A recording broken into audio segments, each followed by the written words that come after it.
This is Stormlight Archives 101, right? Okay, great. Just make sure I'm in the right place.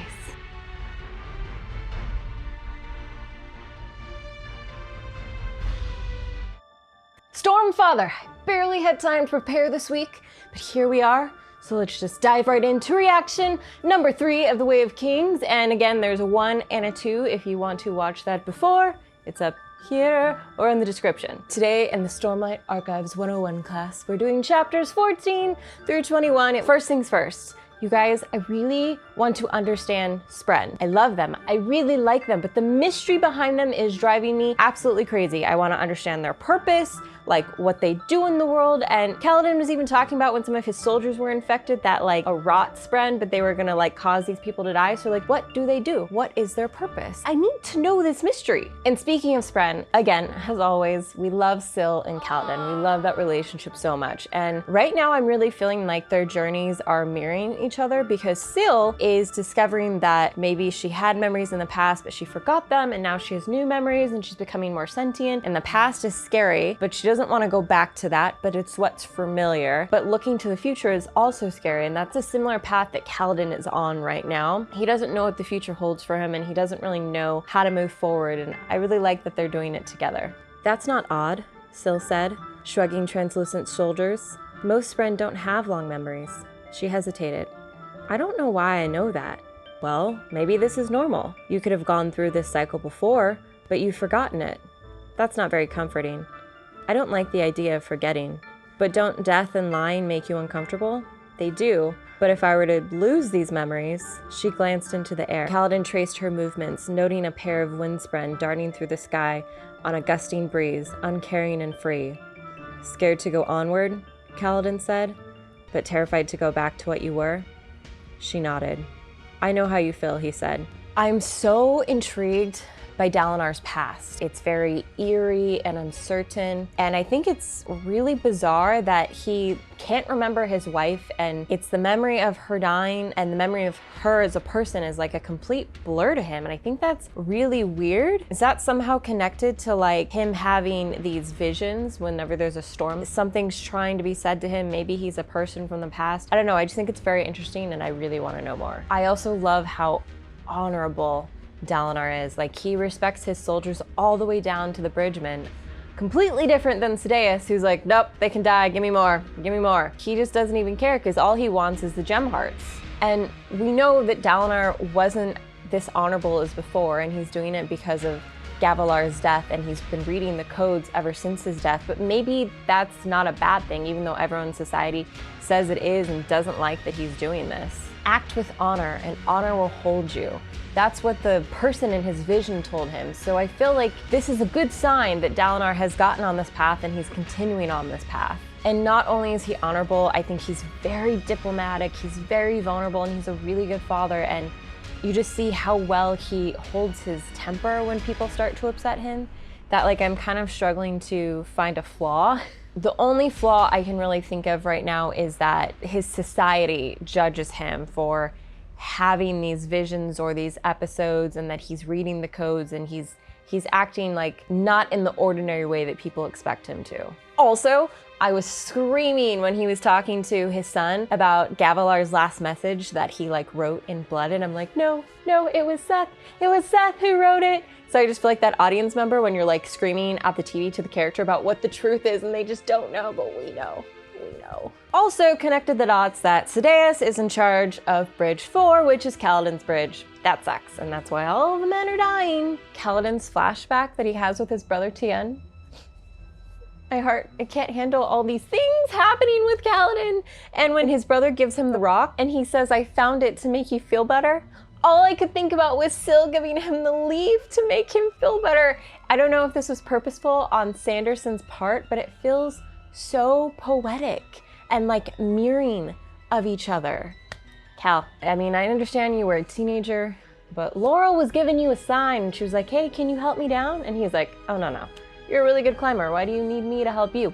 Bro, it was a sign. She likes you. So it was also interesting how Laurel kept pushing Kaladin about how he needs to become a soldier, he needs to become a soldier. And I feel like, though, again, those were signals and she likes him. And then we discover later on in the chapter that if you are like a wealthy or higher up Dark Eyes, which is what Kaladin is, you can marry a low-born Light Eyes, and then I guess you become like an honorable Light Eyes. So then they could be together, but sadly, she died, so that's not gonna happen. Like, it was sad that she died, but it was more sad for Cal because we didn't get to know a lot about Laurel. But it was really frustrating and heartbreaking because maybe this is why he chose to be a soldier. Like, I don't know whether or not he's gone to medical school yet. I haven't gotten there in his backstory. But like, his father said he did amazing work and Cal was still heartbroken. And is this a good thing?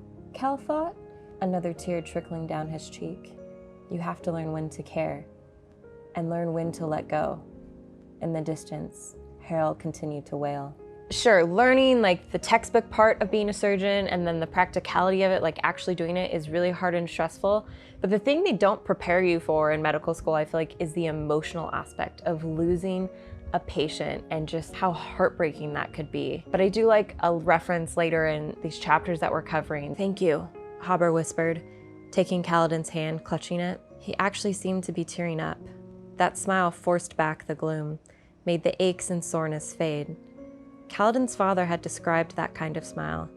Those smiles weren't why Lirin had become a surgeon, but they were why he remained one. That is what I feel like Cal's father was really trying to teach him, but I can understand why it's incredibly hard. So speaking of healing and being a surgeon, I love that Sanderson has 3 types of healers in his world. So we have a surgeon, a herbalist, and an apothecary. And when they're at the apothecary shop, Syl is being really cute when the salesman's like trying to suggest all these, I don't know if they're medicine or something that Kaladin can buy from him, and he suggests essentially a love potion. And Syl's like, you should get that for Goss so he likes you more. And Cal's like, I don't think it works that way.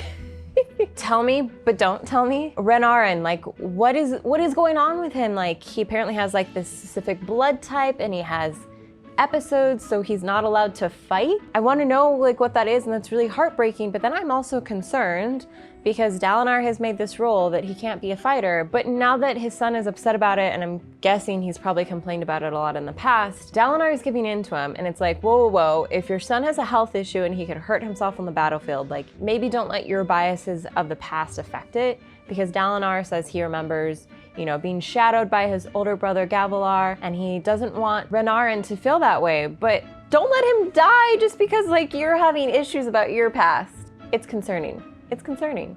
I find it fascinating how Ardents are run by Highprinces, the kingdom essentially. And they did this because at one point the church tried to seize power. So people, they have control over their religious journey, their calling, and there's no more secrets.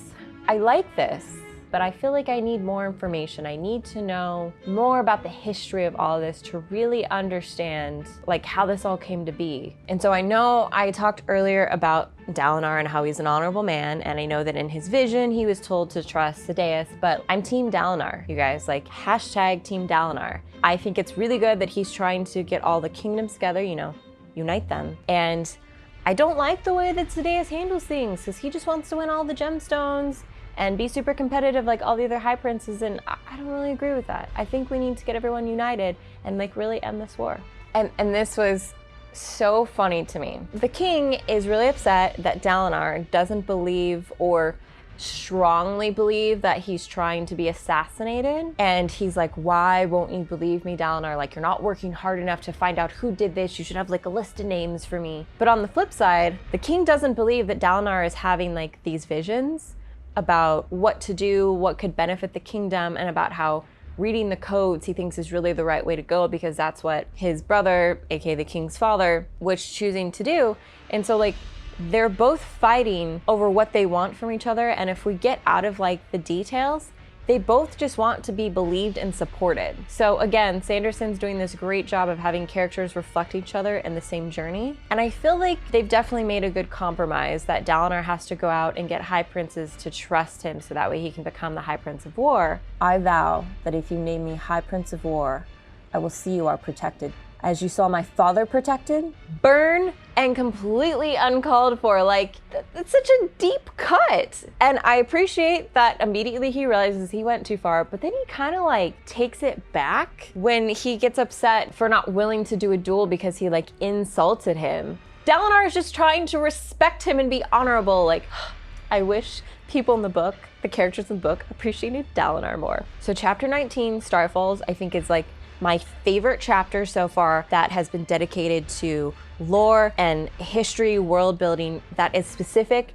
to the plot. So these midnight essence are so creepy, and like that whole battle scene was like, it was very eerie and creepy and obviously very epic. But then we got like these little hints about like the knights radiant as they like came down from the sky, and kind of got to learn more about them, which was really cool. Like, I had to go back and read the prologue really quick because I was like, oh, things are connecting. They're all coming together. Dalinar released an inhaled breath. Natanaten. The shattered plains lay in the land that had once been Natanaten. The kingdom had fallen centuries ago.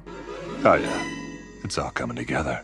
How the history connects to the present, and then he's using like Dalinar as the through line with these visions, which is just like, it's so freaking cool. Where are my coffee lovers at? If you're a coffee lover, consider joining my Patreon at the first tier, which is $1 a month. That's it. And if everyone who watches this did that, you would beyond help me reach my goal, which is getting an assistant editor so I can get these videos out faster for you and more consistently. The link is in the description below. Kaladin stood and pushed the door open all the way, lighting the room. It was a clear day, the sun just barely over the horizon. Already sounds drifted from the war camp. A blacksmith working early, hammer on metal, chols trumpeting in the stables. The air was cool, chilly, clinging to the vestiges of night. It smelled clean and fresh, spring weather. The description is just so beautiful, and I just had to point it out to you all because it's just beautiful. It gives me all the fantasy, medieval, D&D vibes, and I just felt like I could see it and I could smell it and I could feel it. It's so good. The chapter of Men Tell Lies, when Syl starts talking about that not all men used to tell lies, right before this she's referencing Dalinar, and then she trails off. She can't remember what she was about to say, or she held back. So it makes me think, like, is she referring to the age of Knights Radiant because, again, she was speaking about Dalinar? I don't know, it's really interesting because, again, she doesn't remember whether or not she had memories of the past, and if she did, she can't remember them. But then in this moment, she was like remembering something. Syl is changing. Oh, it's so cool. Besides Team Dalinar, I am also like hashtag Team Rock. Obviously, we only have about 3 men at this point who are like Team Bridge 4. It's Cal, Rock, and Tef, but like Rock is my favorite. He literally killed me when they're talking to Tef, and he's like, so are you gonna join us? I don't even know like when Rock decided that like he wanted to team up with Kaladin. Like, he offered his food, he clearly was helping on the battlefield with the men when they were injured, but before that moment he had to decide that he was in. It warmed my heart, and I was like just as shocked as Kaladin when he said it and started laughing. And then on the last page of that chapter, when him and Tef making fun of each other's names, I died. What kind of a name is Rock? Tef asked, releasing the hand. Is a stupid one, Rock said with an even voice, but at least it has meaning. Does your name mean anything? I guess not, Tef said, rubbing his bearded chin. Rock, this is not my real name, the Horn Eater admitted. It's just what lowlanders can pronounce. What's your real name then? Tef asked. You won't be able to say it. Tef raised an eyebrow. I cannot say that name. Tef hesitated, then smiled. Well, I guess in that case, Rock will do just fine. So I feel like now we're about to get into like some pretty fun shenanigans as they build their Bridge 4 team. I'm dying. Rock is just too funny for his own good. So since I'm dying, we're gonna end reaction number 3 here. We will have another video of Way of Kings reaction next week. August is your guys' month. It's all for you. It's all the Way of Kings. So stay tuned for that. And let me know in the comments, are you Team Dalinar or Team Rock? Let me know. I wanna know, because they're like my new favorites now. I forgot to mention, I'm totally sad that Shallan is not in this section I've been reading. I don't know when she's coming back. Shallan, I miss you. When are you coming back? Thanks for watching.